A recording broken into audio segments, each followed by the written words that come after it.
with today's Goan roulade.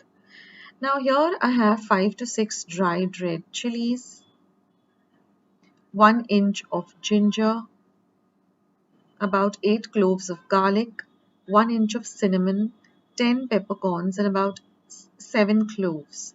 And here I have 1/4 cup of vinegar. We're going to grind all these spices along with the vinegar. No water needs to be added, just vinegar. And you're going to get this lovely thick paste. And I'm also going to retain the water, that is 1/2 a cup. Now here I've taken one small potato, washed it well, peeled it, and now we're going to cut it into thin strips like this. So we want the strips to be of this size. And then I'm going to put these potato strips into some water so that they don't discolor, because I have to prep up the carrot and the bacon, etc. So it will take some time. So I'm just going to put the potato in some water. Now here I've taken one carrot, washed it well, peeled it, cut off the tips and cut them into halves like this, and again into another half. And then I like to take out this center white portion. I discard that part. And then I'm going to cut them into similar strips just like the potato. And once you cut that, just set it aside.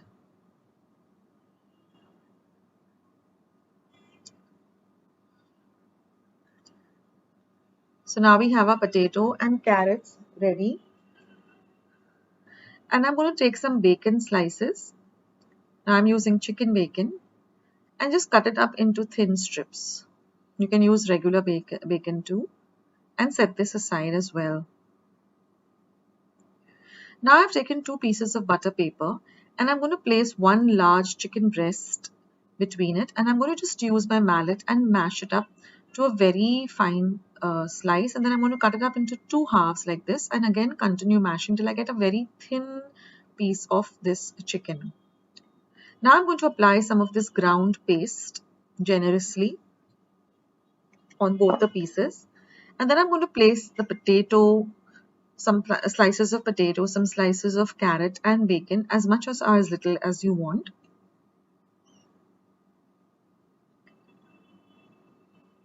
And then we're going to tightly roll this up. And just so that it remains intact, we're just going to tie it up with some twine or some string. If you don't have twine or string, you can just use a toothpick and seal up the edge.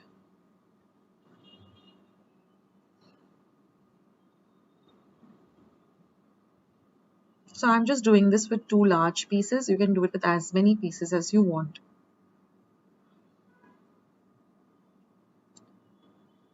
So now I'm going to heat some oil in a pan, about 1/2 tablespoon of oil in a pan. And once the oil is hot, I'm going to take one small onion which I've chopped really fine, and I'm going to saute it till it's nice and translucent. Then I'm going to add this masala paste that we have and saute that really well. Next, I'm going to place these 2 rolled up pieces of chicken or roulades into the spice paste and coat them with this spice paste.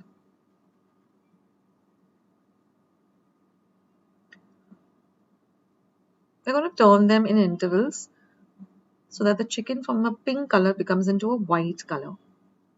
Then we're going to add this masala water. That's all the water we're going to add.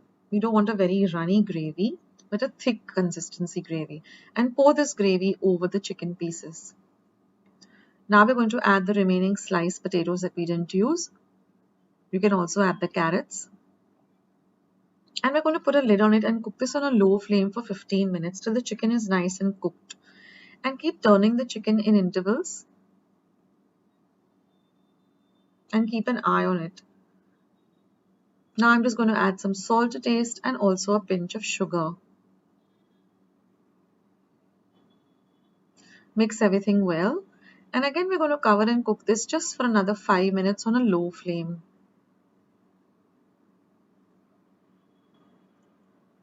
Now if you want a little thinner gravy, you can add some more water, like 1/4 cup of water, but I like it thick like this. And after 5 minutes, we're going to turn off the heat, and our chicken roulade is all ready.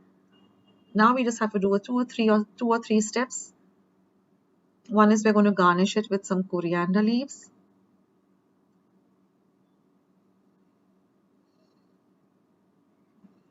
And now we have to cut off the string or the twine or the toothpicks. Don't forget to take off the string. We just used it so that you seal it up and it doesn't open up when cooking. And now what I like to do is you can keep it like this, but I like to cut it up into a small pieces like this. I'll just show you. So I take one piece. Now here I'm just cutting it up into half, but I like to cut it up into thinner slices so that people, when you're eating it, it's easier for us to eat. And you see on the inside how well the carrot, the potato is cooked, the bacon is cooked, and the chicken is nice and white and cooked. So a lovely Goan roulade is all ready to enjoy. I hope you try out this recipe.